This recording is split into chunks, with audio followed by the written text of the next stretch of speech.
Saudara kekasih Tuhan, lanjutkan karya dalam pimpinan Roh Kudus. Saya mau bertanya, kapan saudara dibaptiskan? Ada yang masih ingat pertama kali ia dibaptiskan? Mungkin kalau baptis anak enggak ingat ya, karena masih kecil. Paling tidak ketika CD, begitu ya. Nah, saudara, baik saudara ketika dibaptis ataupun CD, pada saat itulah sebetulnya kita masuk dalam relasi kesatuan Allah Bapa, Anak, dan Roh Kudus. Dan ketika kita masuk di dalam relasi kesatuan Allah Trinitas tadi, itu berarti seluruh kehidupan kita, karya kita, visi dan misi hidup kita tidak terlepas dari Yesus Kristus yang telah disalibkan, mati, bangkit, dan naik ke surga, serta hidup kita juga disatukan oleh Roh Kudus yang adalah sang penolong ataupun penghibur yang menyertai kita di dalam hidup keseharian kita. Nah, dengan demikian saudara, sebagai orang Kristen yang beriman, tentu sekaligus kita berelasi dengan Allah Trinitas. Kita tidak terlepas dari segala pekerjaan-pekerjaan Allah, yakni apa? Karya keselamatan Allah dan pemulihan terhadap keseluruhan hidup manusia di dalam dunia. Ya, dan misi kehidupan orang Kristen sesungguhnya harus disadari sepenuhnya bahwa hidup kita adalah mengerjakan akan pekerjaan-pekerjaan Tuhan, dan ini selaras dengan bacaan yang tadi kita baca di dalam Yohanes 14 ayat 12. Aku berkata kepadamu, sesungguhnya barang siapa percaya kepadaku, ia akan melakukan juga pekerjaan-pekerjaan yang aku lakukan, saudara. Nah, ini menjadi penting ya. Dan di sini jelas sekali lagi saya tekankan bahwa keberadaan orang Kristen dan karya orang Kristen adalah menyaksikan karya keselamatan dan pemulihan Allah dalam diri Yesus Kristus ya, di dalam dunia ini terhadap seluruh hidup manusia di dunia, agar menjadi apa? Orang akan melihat Yesus, mereka menjadi percaya, dan mereka akan menjadi murid-murid Yesus. Dan ini sesuai dengan apa yang dikatakan versi Matius, ya, pergilah jadikanlah semua bangsa muridku. Nah, saudara yang terkasih, sekarang dalam kerangka bagaimana kita mengerjakan karya Kristus, tentu kita akan disupport oleh apa? Kita disupport oleh yang empunya pekerjaan Yesus, yaitu apa sih? Ya, tidak lain adalah Roh Kudus. Ya, tidak lain adalah Roh Kudus. Dan inilah yang disampaikan di dalam Injil Yohanes 14 ayat 16. Aku akan minta kepada Bapa dan ia akan memberikan kepadamu seorang penolong yang lain, supaya ia menyertai kamu selama-lamanya. Nah, saudara, siapa penolong itu? Tidak lain adalah Roh Kudus. Tetapi kadang muncul sebuah pertanyaan, kalau Tuhan menyertai, memampukan dan memperlengkapi kita semuanya, mengapa pekerjaan-pekerjaan yang dilakukan di dalam kehidupan ini kadang tidak sesuai dengan ekspektasi kita? Nah, marilah kita melihat mengapa itu terjadi. Alkitab ya dengan jelas menunjukkan kontras yang tajam antara karya yang didasarkan kepada kehendak diri dan karya yang dipimpin oleh Roh Kudus. Nah, ini adalah pilihan jalan di mana semuanya itu akan menentukan hasil, dan kita akan melihat dua jalan itu, saudara, di dalam bacaan kita pada hari ini. Jalan yang pertama adalah jalan manusia, yaitu bagaimana diceritakan di dalam kitab Kejadian tadi tentang Menara Babel. Di ayatnya yang keempat di sana dikatakan, marilah kita dirikan bagi kita sebuah kota dengan menara yang puncaknya sampai ke langit, dan marilah kita cari nama supaya jangan terserak ke seluruh bumi. Artinya apa? Artinya itu adalah sebuah simbol dari usaha yang berpusat pada diri sendiri, mencari kemuliaan nama dan bertentangan dengan rencana Tuhan. Bagaimana motivasi yang ada serta proses yang dilakukan, bagaimana hasilnya?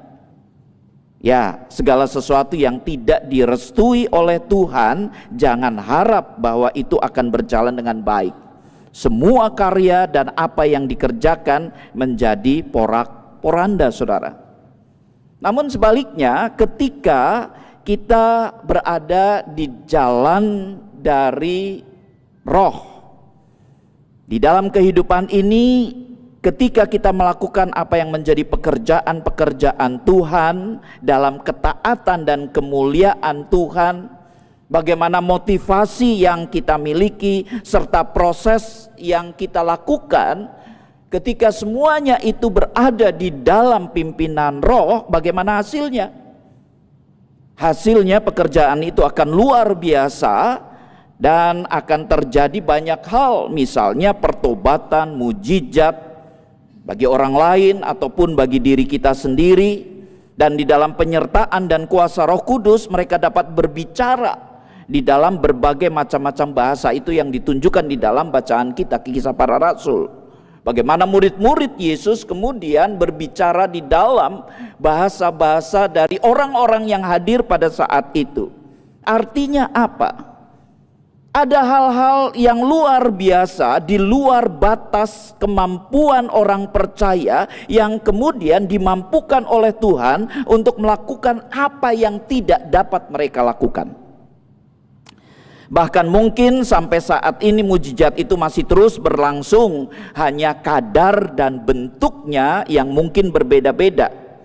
Kalau dulu kita bisa melihat orang orang sakit bisa disembuhkan, orang buta bisa dicelikkan, begitu ya. Tetapi mungkin bentuk yang ada sekarang tidak seperti yang model dulu, tetapi mujizat itu tetap ada dan dialami oleh setiap anak-anak Tuhan. Bahkan apa yang tidak kita pikirkan tentang pekerjaan-pekerjaan kita, semuanya itu kadang Tuhan lakukan. Ya, dan kita bisa melihat hasil dari pekerjaan roh itu sendiri. Nah, sekarang ketika kita berkarya di dalam pimpinan roh, ternyata tidak semudah yang kita bicarakan. Ada persoalan yang kita hadapi, yaitu apa? Sebuah pergulatan yang kita hadapi di mana terjadi tarik-menarik yang ada di dalam diri kita. Nah, tarik-menarik itulah yang senantiasa mengikuti kita dan selalu ada. Bagaimana kita bergumul dan bagaimana kita harus menanggapinya terus. Dan tarik-menarik itu adalah apa, saudara? Suara hati atau yang disebut dengan ego. Ya, tarik-menarik ini adalah bagaimana keinginan atau kepentingan diri sendiri berhadapan dengan suara nurani atau suara ilahi, keinginan dan kepentingan Tuhan, saudara. Jadi kalau saudara memberi diri untuk dipimpin oleh Roh Kudus, jangan heran ada tarik-menarik di dalam kedua hal ini. Suara hati, suara keinginan, kepentingan diri sendiri, dan suara nurani, suara ilahi, kepentingan dan keinginan Tuhan. Dan tarik-menarik ini ditandai dengan apa, saudara? Ditandai dengan kegelisahan di dalam diri. Ketika saudara dan saya masih mempunyai kegelisahan, itu berarti Roh Kudus yang ada di dalam diri kita selalu mengingatkan dan berkata-kata, ya, dan itu berarti menunjukkan bahwa Roh Kudus masih ada di dalam hati kita. Fletcher di dalam bukunya Ecce Homo, begitu, lihatlah sang manusia, Dia mengatakan bahwa Roh Kudus ini atau nurani ini sebagai yang mengoreksi, yang mengingatkan terus-menerus agar jalan kita ini tidak serong. Kita mengetahui mana yang benar, mana yang salah, mana yang tidak benar, mana yang benar.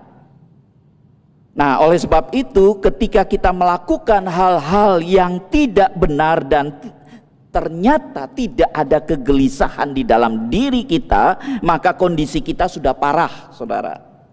Karena nurani yang berbicara itu mungkin kita tekan, kita diamkan, atau bahkan kita buang. Jadi bukan berarti Roh Kudus itu tidak ada. Roh Kudus selalu ada, dia hadir, dia mau memimpin, tetapi kita tidak memberikan tempat pada Roh Kudus untuk memimpin hidup kita, diri kita. Kita mengabaikannya, kita membuangnya, kita membungkamkannya. Dengan demikian, saudara, maka hidup kita tidak dipimpin oleh Roh Kudus. Jadi inilah ya yang saudara bisa lihat dan koreksi di dalam diri, sesuatu yang memprihatinkan. Oleh karena itu saudara, di dalam momen Pentakosta ini ya, kita diingatkan kembali bahwa pada dasarnya hidup saudara dan saya berada di dalam misi karya penyelamatan Allah serta pemulihan bagi dunia yang menghadirkan damai sejahtera. Oleh sebab itu, untuk dapat mengetahui dan mengevaluasi akan adanya Roh Kudus di dalam diri kita, itu bagaimana? Itu kita bisa melihat di dalam perilaku kita hari demi hari, di dalam tindakan-tindakan kita.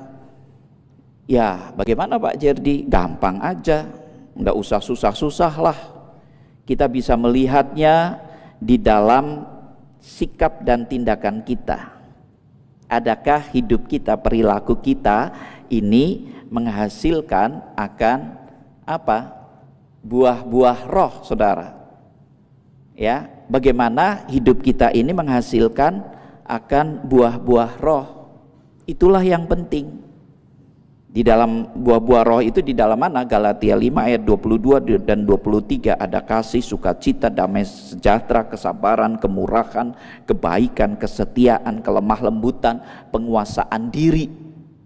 Itulah karakter Kristus yang ada di dalam diri kita, dan ketika itu nyata orang bisa melihat kita.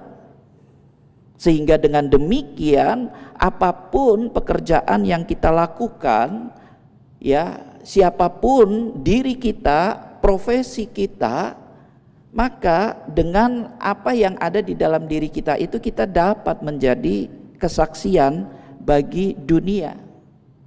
Saya tidak usah memberikan contoh yang lain lah, saya memberikan contoh profesi saya aja selaku pendeta. Saudara lihat jubah yang saya pakai, hitam kan? Ini jubah yang sama seperti yang mungkin dipakai oleh hakim, jaksa, lawyer di pengadilan. Mengapa warna hitam? Kalau bagi lawyer itu mengingatkan mereka bahwa mereka berada di dalam sebuah situasi kegelapan di mana tidak tahu mana yang benar dan mana yang salah.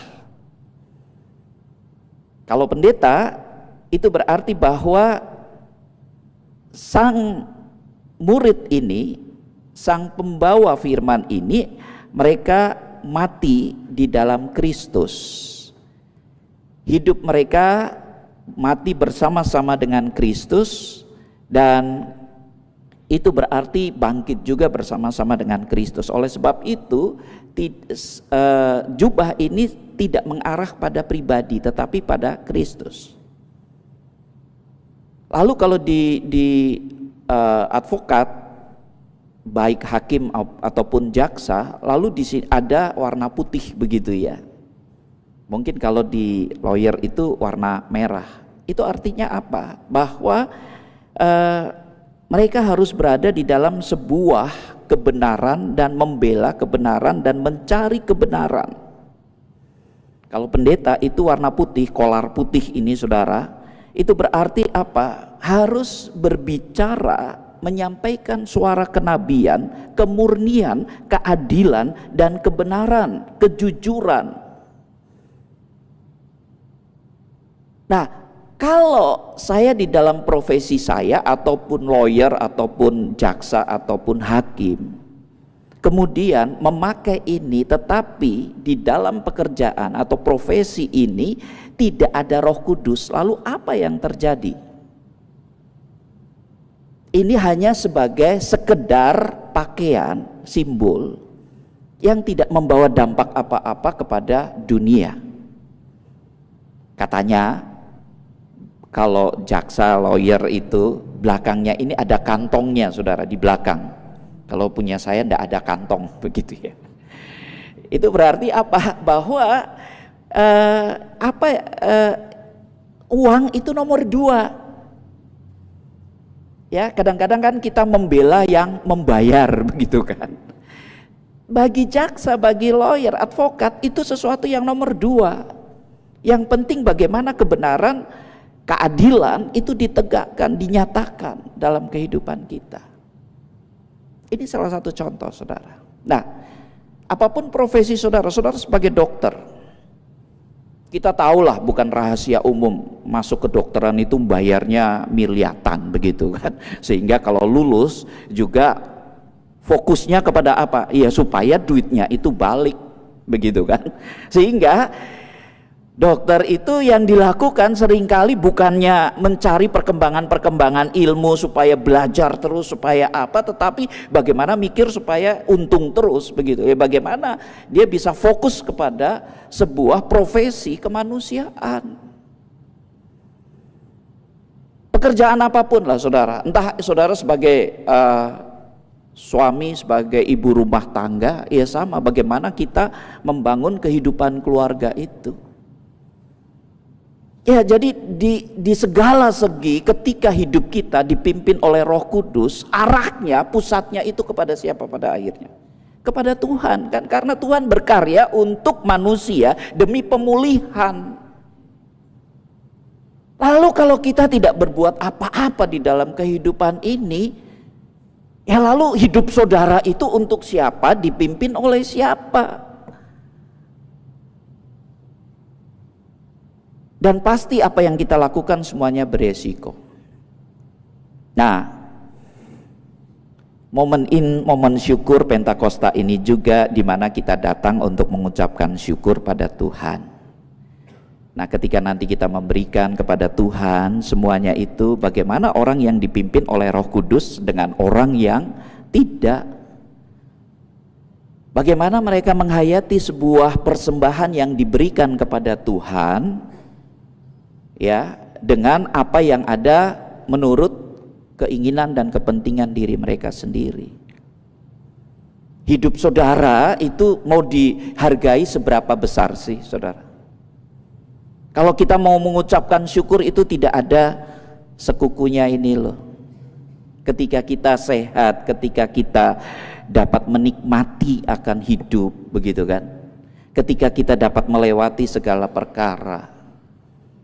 Nah, kalau begitu kok mau dengan Tuhan mau hitung-hitungan.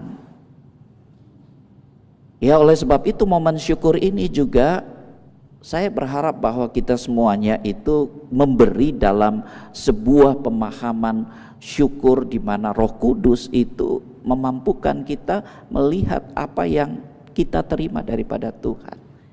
Makanya Yesus bisa mengatakan bahwa janda ini memberikan lebih daripada semua orang kaya yang memberikan. Karena apa? Dia memberikan di dalam kekurangannya. Hanya 2 peser itu, setelah itu dia masukkan ke dalam persembahan, lalu setelah itu apakah dia mikir makan atau tidak, itu nomor 2. Tetapi yang lain-lain punya simpenan miliatan, tetapi yang diberikan hanya 1/10. Mungkin kalau orang punya miliat itu berikan 1/10 rasanya eman-eman ya, begitu ya. Apalagi teh, begitu. Tapi kalau punya sedikit enggak apa-apalah, begitu kan. Nah, itulah saudara. Biarlah saat ini kita di dalam berkarya, di dalam hidup ini, kita memberi diri di dalam pimpinan Roh Kudus sehingga apapun yang kita lakukan semuanya menjadi bermakna dan terlebih menyaksikan serta memulihkan kehidupan dunia ini. Selamat berkarya dalam pimpinan Roh Kudus. Tuhan berkati. Amin.